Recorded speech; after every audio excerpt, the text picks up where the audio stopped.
Hello there, welcome to the Saroy channel, wherever you are in the world. How are you doing? I do hope you're doing remarkably well. I'm doing fabulously, thank you very much, and all the better for spending some quality time with you. I do hope you're remarkably well, and don't forget to get that perfect drink, because I've got a fabulous story for you tonight. But before we get started, if you haven't subscribed to the channel, please do so. Click the notification bell and the thumbs up. And let's get started with tonight's story. Dear Sarah and all your lovely listeners, I stared at the sweeping rococo wooden staircase, covered with a thick layer of luxurious flamboyant Persian carpeting, done in rich blues and golds, with a great deal of trepidation and a sense of foreboding. Something was very wrong. Who would dump a florid staircase of such consummate and premium quality in the woods like this, and abandon and forsake it like that? It seemed nonsensical to me. I'd seen things dumped here before. On one occasion, a vagrant who was living here under a parasol-like covering of a large oak tree, nestling in his high-quality queen-sized bed like an oversized buzzard, alongside all his worldly possessions. I do remember what a piteous, doleful sight that it was, and it would have taken a torrential downpour of rain to ruin all his furnishings in a heartbeat. The blighted, desolate character called Tim MacArthur was of Scottish lineage, and had been tossed out of his lodgings with very little regard by an obnoxious, cantankerous landlord, as he had not been able to afford his rental costs due to being laid off his job. You know the usual story, when power and influence overpowers poverty. My father, who had a very generous heart, easily the size of Montana, which is known as Big Sky County, where our family live and is aptly called the Treasure State, had allowed the poor man to move into a little cottage on our land to manage the stables. An act of charity on my father's part miraculously turned out to be a blessing in disguise, for it would seem that Tim MacArthur proved to be the best, most proficient farmhand my father had ever had, a rare kind of breed who fearlessly incorporated steely grit and determination in his work, and was not afraid of getting his hands dirty. Another time, some undetermined stranger had surreptitiously dumped an ornate, baroque, beautifully hand-carved bureau here in the woods, with a note sellotaped to its woody surface, which said in bright red capital letters, "Danger! Don't remove this bureau under any circumstances. It is haunted. Take it if you wish at your own risk, but you are guaranteed to regret it." I promise you that this ostentatious gilded bureau was never removed from the woods, well, not for 3 long years, despite its extreme value and obvious desirability, as no one was willing to take the risk of repossessing it, least of all the superstitious members of my own family, which included my father, my mother, and my 2 older sisters, who have long since left home by then, Hazel and Diane, who would never ever be seen dead walking under a ladder, opening up an umbrella indoors, and if anyone ever spilt salt in our household, a little was always tossed over the left shoulder to avoid bad luck. For a long time, the mysterious, seemingly esoteric and cryptic bureau was talk of our town, and many ascertained that the ghostly entity that was clearly attached to the object was wandering the woods at the witching hours of the night. One day, the once pretentious bureau just disappeared from the woods, and by then it was in very poor, rather shoddy condition, due to being overexposed to the elements and the natural weathering of time. But clearly someone had seen its potential as a fixer-up project and thought removing it and selling it was worth the risk. Good luck to them. I always wondered how that story must have ended, and I crossed my fingers and toes that no harm would have befallen the person courageous and brave enough to evacuate the bureau from the Jade Treasure Woods. I noticed that even Pittsburgh, my horse's behaviour this morning, was exceedingly peculiar, as his troubled, soulful eyes were locked on the staircase in a fixated stare, and they rolled back in their sockets to reveal the whites, which, as any horse lover will tell you, is not a good sign. His neck looked arched, and he began stomping and pawing the ground awkwardly with his long legs, as if he would rather be anywhere else in the world than in close proximity to this staircase that he clearly could not stand. I'd never seen him behave so troubled and aggrieved like this before. He was an easygoing, complacent, docile horse that was normally not afraid of anything. I was really perturbed by his revelatory reaction that left me in no doubt that something was seriously wrong about this staircase. But what? That was the burning question. I knew animals are definitely sensitive to energy and vibrations, most especially horses. But what could Pittsburgh see that I couldn't, I pondered. I knew he was about to bolt. I had no doubt about that in my mind, because I could see the inevitable twitching signs on his body begin to intensify.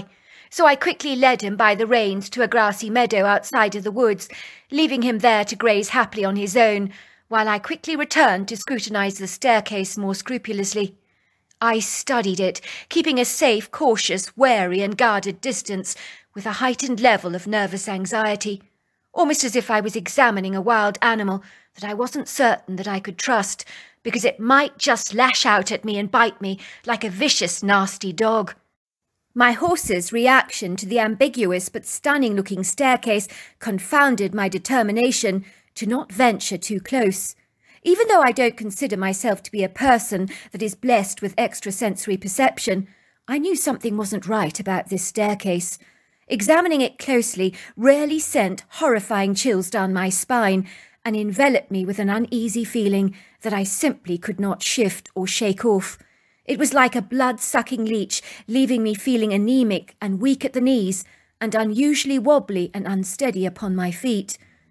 Who had placed it in the woods like this, I wondered? Was it another haunted object that someone had chosen to discard because of a sinister ghostly attachment? Possibly. I couldn't be sure about that, but one thing I knew was that this inexplicable staircase did not represent anything good at all.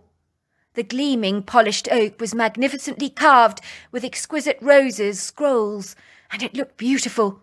It was certainly lavish and ornate, befitting for a home of great grandeur, but I'm no expert on antiques. I certainly did not even want to rub my hands down the contours and grooves and curves and indentations in the wood, as the very idea made me shudder. I needed to leave now, I thought, as the solicitude I felt at this particular moment was growing at an alarming rate, and I got the airy, unsettling feeling that I was being watched by a pair of unseen eyes that sent shivers of dread down my spine. I needed to get out of here now, fast and quickly. Before long I was trotting down the horse-riding trail through the wooded area, across a flowery meadow, past a rugged mountainous ridge, and then down another horse-riding trail, until I reached the dirt road, which I crossed vertically, reaching the open wooden gate with a sign attached to the top panel which read Silverwood's Farm. I breathed a huge sigh of relief, and my heartbeat began to slow down significantly, and I sensed that even Pittsburgh was happy to be back, for every minute of our absence had felt like a lifetime. Our family's bedazzling white symmetrical farmhouse, with its green slate roof and matching shutters, stood elegantly against the emerald green valley like a glistening white pearl, with a backdrop of pretty rolling hills and a few clusters of tall statuesque logpole pines. It was like the house welcomed us with a warm, effusive embrace, much like the long-lost prodigal daughter and her estranged horse, who had been away for a very long time indeed. Well, it certainly felt like that anyway. I could see my mother's cheerful, plump form and pillowy breasts running towards me. "You got back quickly," she said. "Good ride?" I nodded. "I'm so relieved you're back," said my mother. "I could do with your help in the kitchen. I bumped into Lee Patterson in town, and, well, I'm invited the couple over for lunch. I must confess, they did look so down in the dumps and depressed. I can't think why. They're so affluent and prosperous, clearly minted, and live a very lavish, luxurious lifestyle, but I sensed they were masking a deep-rooted sadness. I picked that up straight away. I groaned, rolling my eyes in the back of my head, as my mother was forever inviting every waif and stray of the humankind that she felt sorry for over to lunch or dinner. She simply loved resurrecting people from the depths of despair and depression, like someone diving into the lake to retrieve a drowning kitten. It made her feel good about herself to help other people, as her years as a social worker had given her a natural instinct about people down on their luck. She liked to play the role of a good Samaritan or the quintessential human-like angel. Well, as close as you can get, anyway. I assure you, every year at Thanksgiving, virtually the entire old age home in our local area was cordially invited for a celebratory lunch, and it had become a standard event in our home that was well known about everywhere. Well, maybe someone they love has died, I piped, or maybe their marital relationship is in trouble, or perhaps they're just having a bad day and got up on the wrong side of the bed. It could be anything, I suggested.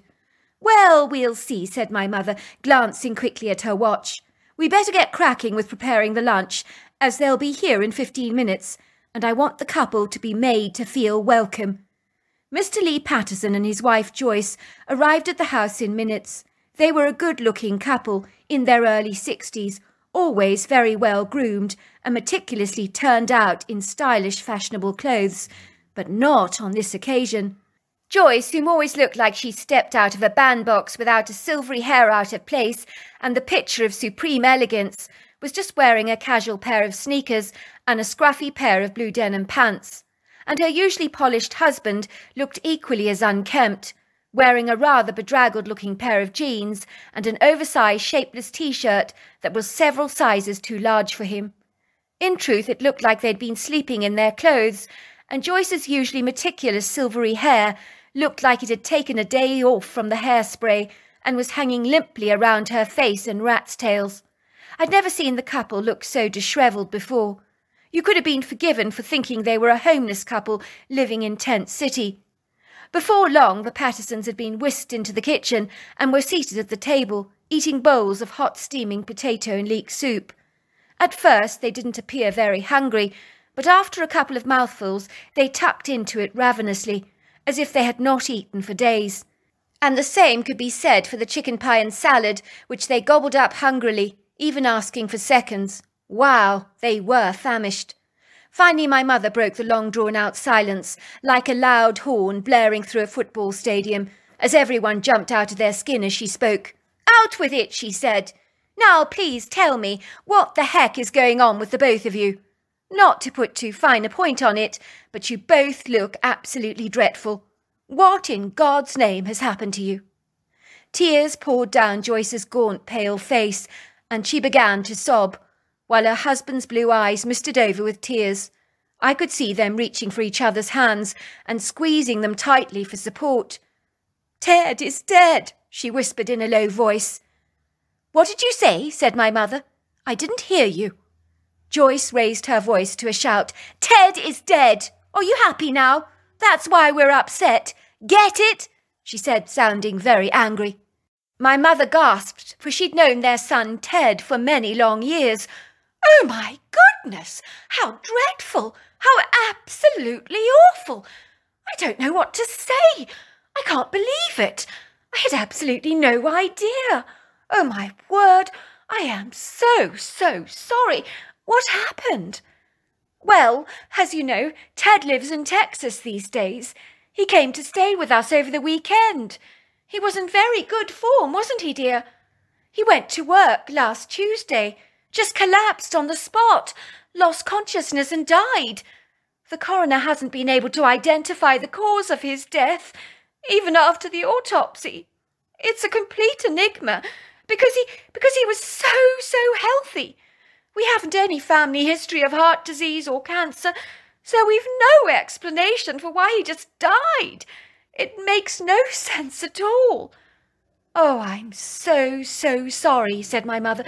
"I can't imagine what the two of you must be going through. Losing a kid, it's a hell of a deal. And not knowing what happened to him is the worst thing of all. You say that he looked well when you last saw him?" Joyce blew her nose and wiped her tears away from her eyes. "Well, he was looking marvellous, but after he went hiking in the Jade Treasure Forest, He did return home looking peaky and a little out of sorts after the shock that he'd incurred. But he is a resilient chap. You know, he bounced back from the trauma and was fighting fit again. Really, he was. Shock? Said my mother, looking befuddled. What kind of shock are we talking about here? Well, he claimed to have encountered a staircase in the woods that was very ornate, very beautifully carved, and he was mesmerised by it and considered it perhaps, well, removing it and replacing his mediocre modern staircase he has in his house in Texas with this eye-catching piece of art. He said it was stunning. At that startling revelation, my ears perked up like a German shepherd dog, for I knew that Ted had stumbled across the very same staircase that I had observed only a while ago in the Jade Treasure Forest, which is where I'd been, but I had the common sense not to go near the thing. My hair stood up on end, and I listened with bated breath to the conversation as it proceeded. Well, as Ted began to climb up and down the staircase, he said he felt very odd. He said it made him feel a bit light-headed and queasy, disorientated, if you know what I mean, and his ears began to pop like they do on an aeroplane, at a different air pressure. I mean, how does that happen on a staircase, for goodness sake? What would make your ears pop? All of a sudden, he sensed he wasn't alone, and that something appeared to be watching him, and he discerned a strong, sweaty, musty smell infusing the air, and beheld this blurry, umbrageous, indistinguishable, sultry figure moving stealthily between the trees and watching him.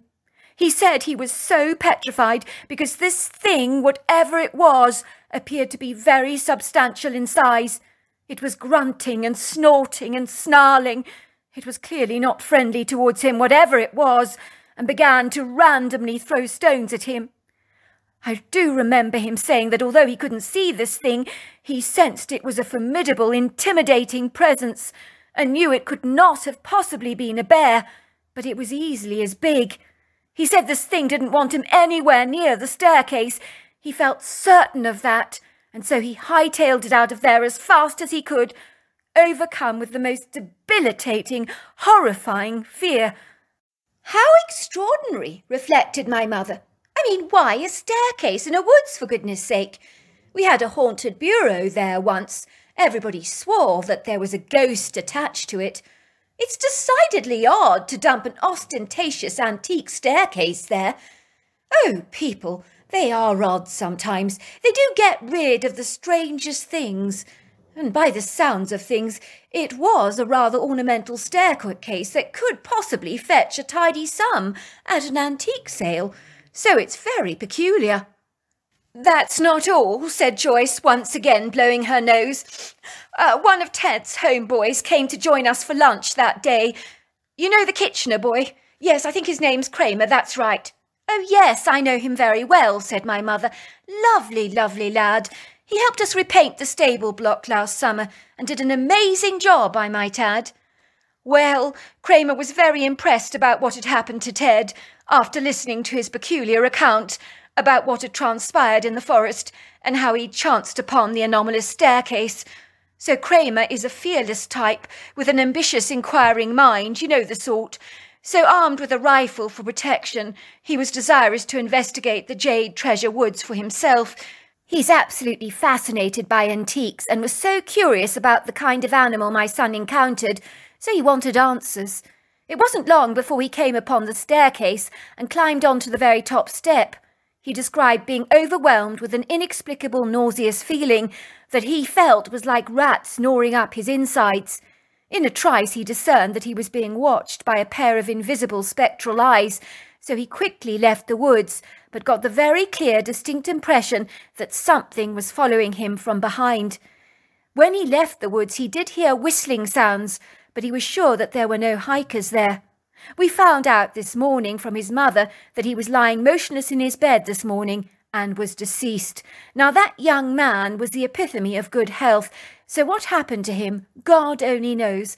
I can only hope that his autopsy sheds more light over this intriguing mystery, for 2 young men have succumbed to an unexplainable death, and it's very, very bizarre. My mother's face grew very grave. He's dead too, she gasped. Now that is very, very peculiar. What are the chances of two young, healthy people dropping down dead without so much as a by your leave? Do you think it has anything to do with the ill-fated staircase? She asked. My mother was very superstitious. Could it be cursed or doomed? An object that is somehow jinxed, possibly? A while back, there was a bureau that was claimed to be haunted in the woods, as I mentioned before. No one went near the thing. I gather anyone who ventured into those woods at night claimed to see white orbs floating through the trees, and they would hear this menacing whispering, and it terrified the locals at the time. I don't think you'd moved into the area when the bureau was around. Well, I did hear all about that, said Mr. Patterson nervously, as if wondering whether he should share something that he'd been withholding for a while. What is it, sweetheart? Asked Joyce. Out with it. If that woods has got something to do with what happened to our son, you need to tell us about it. It's probably nothing, said Mr. Patterson, rubbing his moustache reflectively. But I do remember driving past the Jade Treasure Wood one night and seeing a tall, dark, shadowy creature covered with hair slipping into the trees. I don't think it was a bear, but in truth I did think my imagination was deceiving or playing tricks with me. This thing, it was colossal. It looked like a human, just covered in hair. I had been for a business lunch that day and drank quite a substantial amount of wine, and, well, I did put it down to my imagination. I couldn't see what else it could be. I did wonder whether it was possibly a shadowy figure of a ghost or something. I don't have any idea what it was. Don't be so ridiculous, sweetheart, piped Joyce. If that thing was real, what does an animal have to do with what happened to our son? He dropped down dead, for goodness sake. He wasn't mauled by a wild animal in the woods. And as for curses, well, I'm very sorry. Such an idea is quite preposterous. You and I know curses are not real, and I certainly don't believe that things are doomed or jinxed. I'm sorry, I just don't buy into all this kind of nonsense. It's all superstitious claptrap, that's what it is. Once the Pattersons had left our home, and my mother had worked her usual magic in uplifting the grieving couple and encouraging them to seek professional counselling, which they agreed would be a good idea, I could not get the horrific death of their son out of my mind, and this incongruous event became as irritating to me as an itch that you can't stop scratching because it bothers you that much. What do you think? My mother asked me, as she soaked the dirty dishes into the hot suds in the sink. Do you think poor Ted died because of a curse linked to that staircase? I don't know what I think, I said, but I do know this. Something isn't right with that staircase. That night, as I lay in my bed, I woke up in a cold sweat. I was physically shaking. I realised I'd been having nightmares about the staircase in the woods, and my horse was in such a state in the dream that he was beating it with his hooves. All of a sudden, the punctilious, responsible side of myself became restless and panicky. I knew I needed to do my civil duty and protect people from that staircase, but waiting until the morning was far too late. It wasn't an option. Supposing it really was cursed, the locals visiting the woods needed to be warned about it, and the sooner the better. There was no time to waste, as more people could potentially die. It was 12 o'clock at night, but I did not care. I hurriedly began drawing up signs on cardboard in red pen and wrote in very large lettering, "Warning, do not attempt to touch, move or climb this cursed haunted staircase, for doing so may indeed result in deadly consequences." I was anxious about leaving the house at this late hour of night, but I was so concerned I knew I needed to get to the woods before anybody else invariably did. And I needed to put up those signs at once. Someone might be up at the crack of dawn, walking down some of those hiking trails with their dogs, and if they should stumble across the staircase, they could potentially become as intrigued as both Ted and Kramer had been, and look at what had become of both of them. In my book, there is no such thing as coincidence, as lightning rarely strikes in the same place twice. Was I completely stark raving mad, I wondered, as I rode my bicycle in the dead of night, with my cardboard signs placed in my shopping basket on the front of my bike. My tyres wobbled precariously, zigzagging down the bumpy, dusty lanes, with only the light of my headlamp and bicycle for visibility, which was not very illuminating, to say the least. As for the moon and the silvery stars, it seemed like they'd taken the night off, for their normally resplendent showing in the inky skies was very faint and imperceptible this evening. And as for the street lights, there was no such luxuries in this part of the world, so the Calganus darkness appeared cold and uncongenial, and the brisk breeze rustled, blowing through the tall, lanky trees that seemed to almost morph into human-like giants, and I felt as if malevolent eyes were watching me almost everywhere. Was it my imagination? More than likely. But riding a bicycle in the dim duskiness was not an easy accomplishment, especially for someone like me, who naturally feared the dark. I struggled not to glance at the ominous gloomy shadows that danced through the trees, and to ignore the cold breeze that blew against my sweater. I tried not to think of anything at all, but instead I focused on the job at hand, and that was getting to the Jade Treasure Woods as quickly as I possibly could. The strong scent of pine from the blackjacks and yellow pine trees enveloped the air with the fresh citrusy woodland scent, and it was very invigorating and uplifting, as the sounds of the crickets and the frogs offered a measure of reassurance. A lone owl, flying above my head and letting out a shrill, piercing hoot, alarmed me so much that I nearly lost my balance and went flying off my bike, but luckily I didn't. How I managed to get to the Jade Treasure Woods, I honestly don't know, for it had been one hell of an arduous mission that had required a great deal of courage on my part. I propped my bike up against a western hemlock tree, using its hefty base as a buttress, and I ventured into the woods with my signs held up in my hands. I could see the hazy outline of the staircase and was heedful to keep a vigilant distance. I found a couple of sugar maple trees with sizable trunks situated 100 yards from the staircase, directly facing the front side of the hiking trail, and could easily be perceived by hikers and strangers alike. I tied my signs to the trees, feeling a huge, monumental sense of relief overwhelm me. My mission was at last complete. I was just about to return to my bicycle when I discerned an ethereal, gentle bluish luminescence lighting up the staircase, and something drew my attention towards it.